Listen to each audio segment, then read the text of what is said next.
Well, I was alive in the 1970s, so it does not seem odd at all to work in a play set in the 1970s, since I was in high school in the late 1970s, and I remember it. So my frame of reference is very different than somebody who wasn't alive then, because I had friends who were the ages of some of the people in this play, and I remember the time. I was coming into adulthood. So have I worked in other plays in this period? I think so, but having lived in ages in the period, you know, it's completely natural.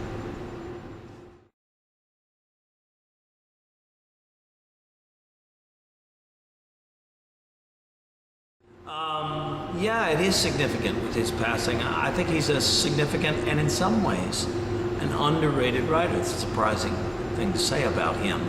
But in the wake of Angels in America and the influence of film and TV being as strong as they are, we've sort of lost track of pure, solid, old-fashioned naturalism or heightened naturalism.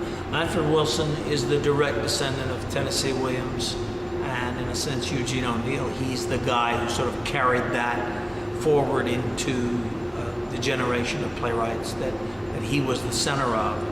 I think he's a wonderful writer. This play is a kind of a marriage of Chekhov, more than perhaps any of his other plays, a marriage of Chekhov and Williams with a little bit of Mark Twain's humor or charm thrown in. It's a wonderful.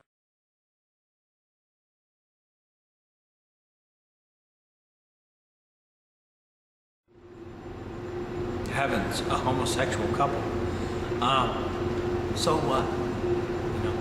One of the wonderful things about this is that Lanford Wilson wrote this play in 1977 with a gay couple at the center of it, and his attitude, the attitude of the play is so what? It's incidental to the story.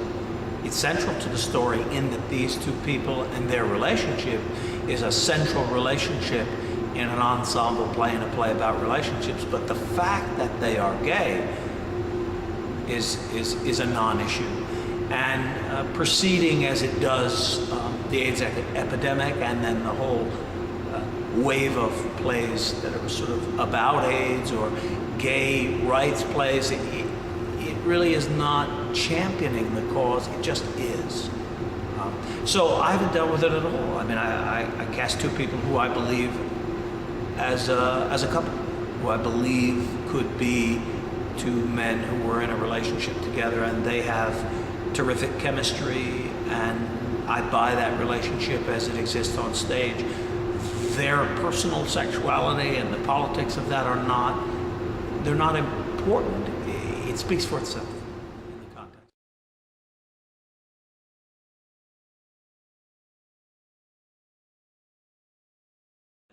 What may be different about this play is that Glennis, who's 15 and playing the 14-year-old, is so professional, is so much not like working with a kid, but more like working with a college student or sort of a young professional.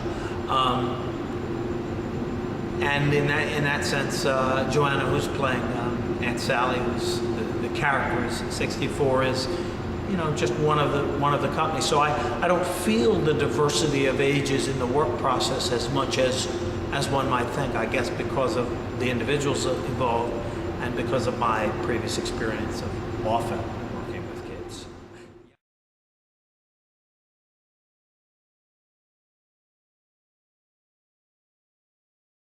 As for my experience here, I've often cast from Chicago, working in Milwaukee and elsewhere, so I knew that the pool of companies, non-equity or equity here, was very deep, was very rich. And that's what I found both with Infamous Commonwealth and then in the audition process, is that really been able to find terrific people and create a terrific ensemble casting from the non-equity pool in Chicago.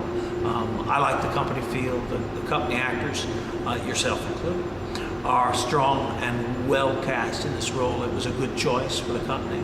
And I think the production is going to be a tremendous example of what this town can bring, can create with a kind of ensemble theater. And certainly it's what Chicago, I think, does better, certainly than New York, and better than any of the other cities in this country that I've worked in, is consistently create ensemble-based theater.